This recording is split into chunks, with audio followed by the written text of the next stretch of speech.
La moelle spinale, partie inférieure du tube neural. La moelle représente un segment peu modifié du tube original. Elle est logée dans les rachis qui la protègent. Morphologie externe. La moelle est un long cordon de substances nerveuses d'environ 45 cm de long sur 1 cm de diamètre, de couleur blanc nacré. Elle pèse environ 35 grammes. Aspect général. De face. Elle est rectiligne et présente deux renflements. Le renflement cervical entre la troisième vertèbre cervicale et la première thoracique. De là partent les racines nerveuses destinées au plexus brachial. Plus bas, entre T10 et L1, L2, on note le renflement lombal d'où partent les racines destinées au plexus lombal et lombosacral.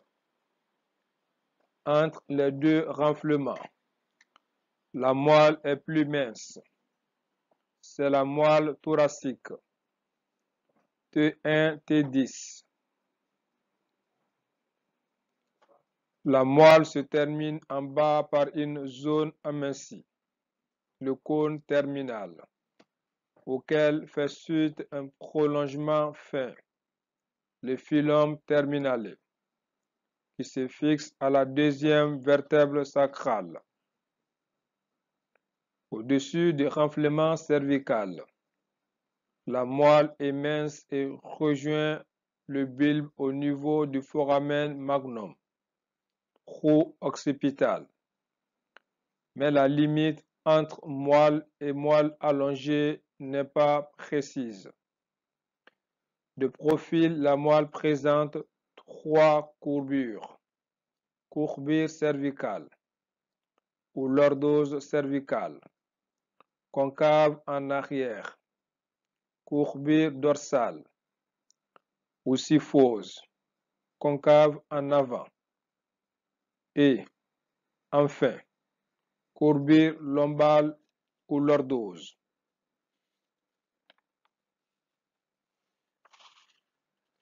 En avant et au milieu, on voit le sillon médian. En arrière, le sillon médian dorsal est net, mais peu profond. Sur les côtés, il y a des sillons latéraux, ventraux et dorsaux. Au centre du cordon, on distingue le tout petit canal épendymère ou canal central. Les racines. Au niveau des sillons latéraux, des racines sont visibles. Les racines dorsales sont régulières. Les racines dorsales sont régulièrement disposées. Les racines ventrales sont moins régulières. Les racines dorsales et ventrales, au niveau de leur jonction avec la moelle, se divisent en petites radicelles. Sur le trajet de la racine dorsale, on note un renflement, le ganglion spinal.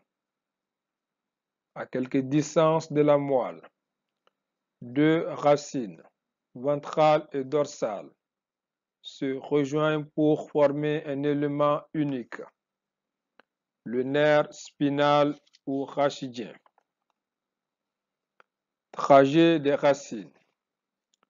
Compte tenu de l'inégalité de longueur entre la moelle et les rachis, les racines cervicales sont horizontales car le trajet pour quitter les rachis est court.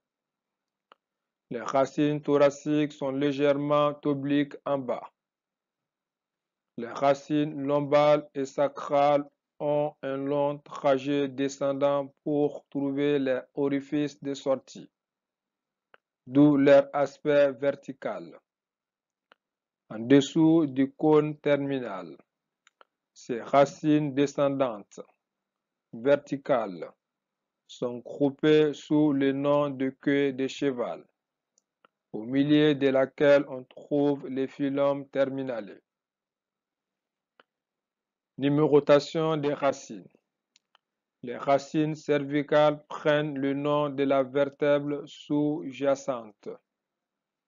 La première racine cervicale émergeant entre la première vertèbre cervicale et la base du crâne.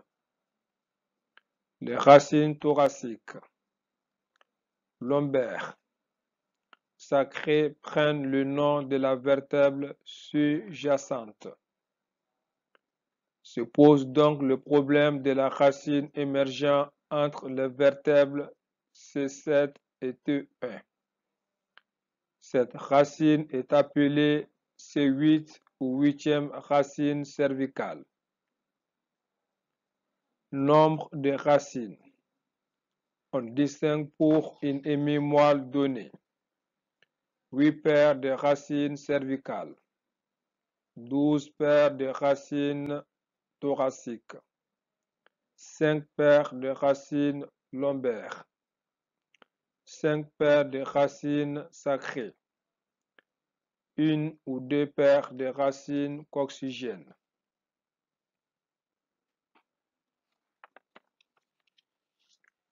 Morphologie interne. Sur une coupe de moelle, on reconnaît très vite l'existence de 3 éléments différents. La substance grise, la substance blanche, le canal épendymaire central. La substance grise, elle forme une masse centrale en forme de H, de X ou d'aile de papillon dont le centre est représenté par le canal épendymaire.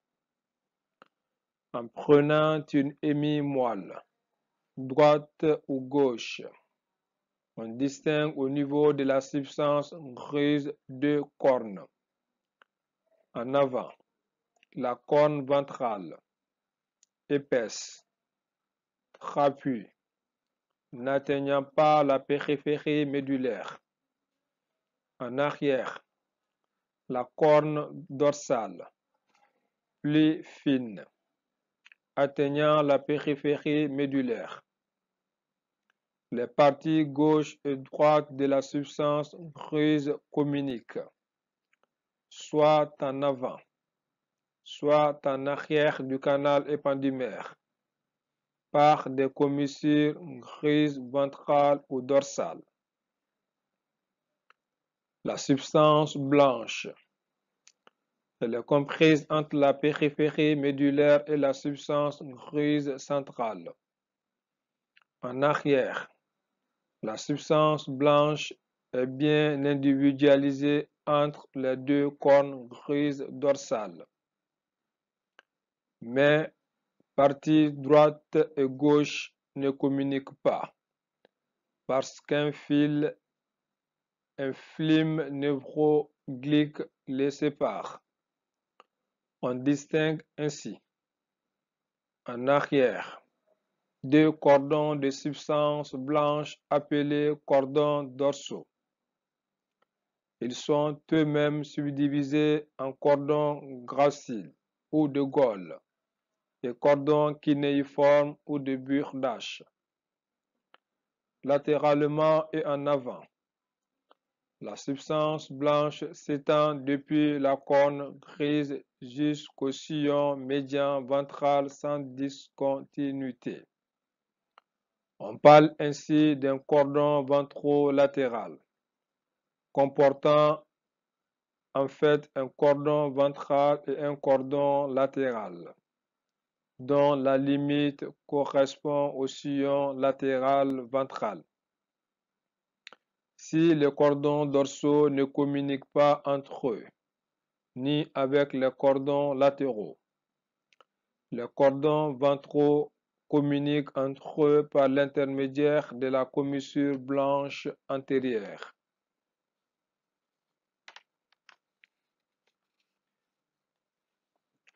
Détails concernant la substance grise. Chaque corne grise ventrale ou dorsale peut être subdivisée. Au niveau de la corne ventrale, on décrit une base et un apex. Au niveau de la corne dorsale, on décrit une base, un col ou isthme et un apex. Si l'on veut entrer dans plus de détails, il faut encore décrire au niveau de l'apex de la corne dorsale, la zone marginale de l'isoère, la couche des cellules de Valdeyer, la substance gélatineuse de Rolando, autour du canal central épendymère, la substance dite de Stilling. Des travaux récents, Rexed, Taylor et Trux, ont permis de préciser au niveau de la substance grise des zones spéciales où chaque population neuronale est particulière. Ainsi est décrite la lamination de Rexel en 10 lames différentes, numérotées en chiffres romains. Le canal épendymère. Il est très fin, central, presque virtuel. Dans certains cas pathologiques, il peut apparaître dilaté, comme dans la syringomyélie. Il existe alors une vraie cavité centrale qui détruit la région centrale de la substance grise médulaire.